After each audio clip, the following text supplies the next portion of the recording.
ବେଦ ସାମବେଦ ଆଧାରିତ ଆଜିର ଆଲୋଚନା ପୁଣି ଥରେ ଆପଣମାନଙ୍କୁ ସ୍ୱାଗତ କରୁଛି।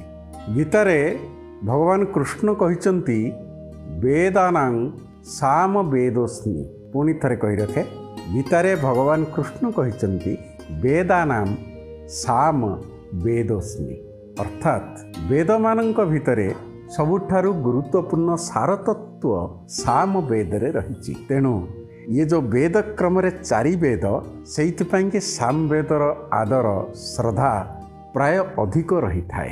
तेबे सा युक्त अमह साम सार अर्थ होची ऋचा। ऋचा विषय आम कही जहाँ हूँ मंत्र बोली कह जाए एवं आमर अर्थ होची आलाप। ऋचा को नहीं जो आलाप ताकू आम सामवेद बोली कही था, साम कही था मंत्रर आलाप। तेबे आलापरू आम